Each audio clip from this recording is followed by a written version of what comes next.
नाजरीन करम, मंगोल ख़ानदान का मुतकब्बर तरीन लीडर हलाकू खान, जो चंगेज़ खान का पोता था, तोली खान के 3 बेटे थे। उनमें से एक हलाकू खान भी था। बगदाद इस्लामी सल्तनत का मरकज़ था। हलाकू खान ने इस्माइली फ़िरके का कलमुल मौत ख़त्म करके बगदाद, जो कि उम्मत मुसलमा का मरकज़ और उस वक्त की ऑक्सफोर्ड था, को ख़त्म करने की गर्ज से हमला आवर हुआ। बगदाद में जो कुछ हुआ, तारीख़ की औराक हमेशा उस जालिम की स्याही लिखते रहेंगे। 1258 वो साल है जब हलाकू खान ने तहज़ीब व तमद्दन का गहवारा इराक़ पर कब्ज़ा कर लिया। बसरा और कूफा के शहर तबाह व बर्बाद कर दिए। इल्म तहकीक की तमाम दस्तावेज़ात और किताबें दरियाए दजला में फेंक दी। कहा जाता है कि स्याही और इंसानी खून से दजला का पानी सुर्खो सियाह रहा। हलाकू खान कैसे अपने अंजाम को पहुंचा? हलाकू की मौत कैसे हुई? उस हलाकू खान ने, जिसका नाम सुनकर लोग हरकत करना भूल जाया करते थे, गरूर व तकब्बर का खात्मा कैसे हुआ? यकीनन वो रब सब बादशाहों से बड़ा बादशाह है। नमरूद और फिरऔन को एक झटके में गिरा देने पे कादिर है।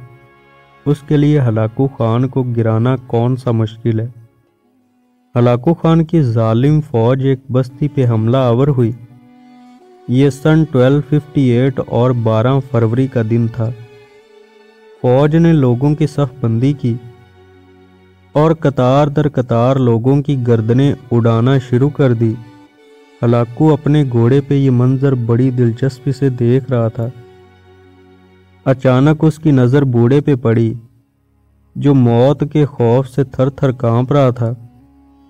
जब उस बूढ़े ने देखा कि उसकी बारी करीब है, तो उसने भागकर सफ़ तब्दील कर ली। हलाकू खान को ये मंजर बड़ा दिलचस्प लगा। वो बगौर देखने लगा। बूढ़ा मौत के खौफ से मुसलसल सफ़े बदलता रहा। हलाकू खान ने फौज को हुक्म दिया कि उस बूढ़े को फौरी कत्ल ना किया जाए।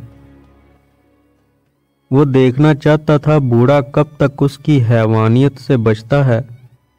बूढ़ा मुसलसल कोशिश में रहा, यहाँ तक तमाम सफ़ों के लोग मौत के घाट उतार दिए गए।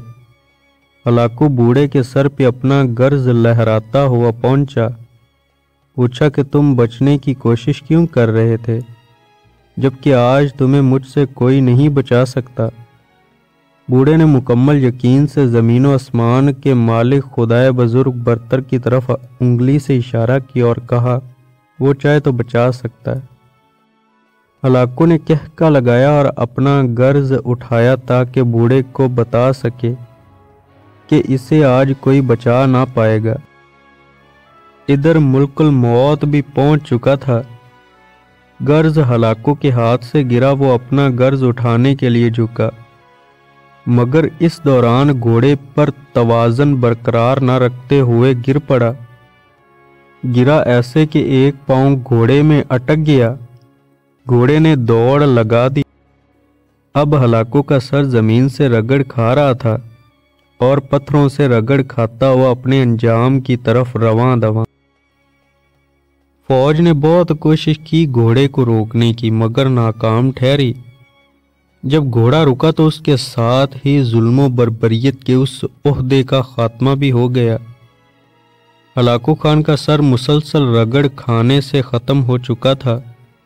फौज ने उस बूढ़े को डर के मारे कुछ न कहा और जाने दिया। बूढ़ा नम आंखों और शुक्र से लबरेज दिल लिए पैदल ही अपने घर को चल दिया। हलाकू की मौत कैसे हुई? कहानी ने इबरत की जहां है, जो हमें सिखाती है कि हमारा रब कितना बड़ा है, और जो उस पे मुकम्मल यकीन रखते हैं वो उनका यकीन कभी नहीं तोड़ता।